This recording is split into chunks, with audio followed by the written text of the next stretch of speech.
Ngayon naman mga boss, puntahan natin itong aalamin natin patungkol sa isang ina na kikilalanin ni Jules Gia.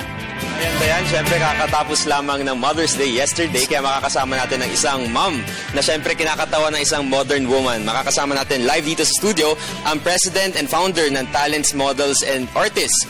Walang iba kundi si Miss Violet Purcell. Good morning. Hi, good morning. And belated Mother's Day. Thank you so much. At saka Happy Mother's Day din sa lahat ng mga moms Alright, ma'am. na nanonood. Opo. So, firstly, ma'am, kamusta po ba ang inyong family as a mom and as a professional singer? How do you balance it? Mahirap siya kasi meron kang responsibility outside the house. Pero kailangan may balance yung time. So, work and then after work, you make sure na you spend quality time with them. Okay. Ilan po ba ang anak niyo, ma'am? I have 4 kids already. 4 kids. So, yung 4 kids niyo po ba, in-encourage rin sila to have the same talent as yours? Yeah, syempre. Kasi ito yung field kung saan marami akong alam. So, alam ko kung may potential sila or what. So, tinaalam ko lang kung ano yung interest nila and then I encourage them. Okay, so at the same time, as a mom, you also founded this TMA, so Talents, Models, and Artists. So ano po ba yung pinaka-basic na ginagawa nyo dito sa group na to?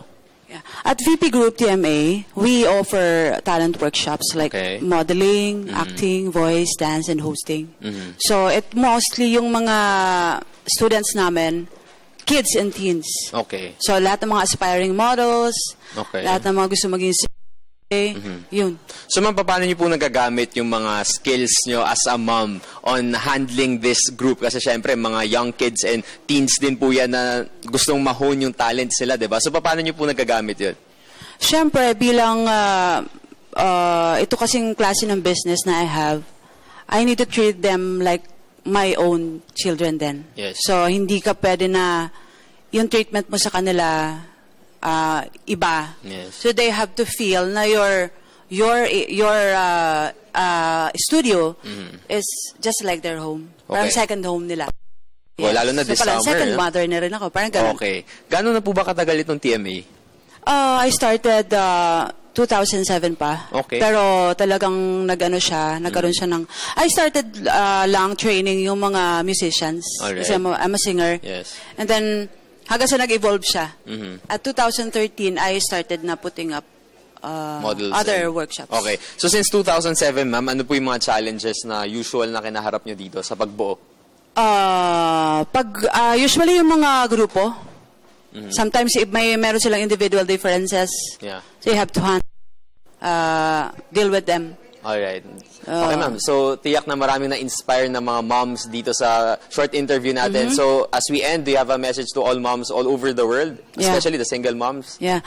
Sa lahat ng mga moms all over the world, single moms man kayo, or hindi pa kayo separated, you can make a difference.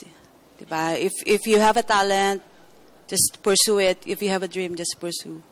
Then you can balance things out naman din. Alright, thank you so much, and of course, congratulations for a very beautiful family. Muli nakasama natin ang founder and president ng TMA or ang Talents, Models, and Artists. Walang iba kundi si Miss Violet Purcell. Thank you so much.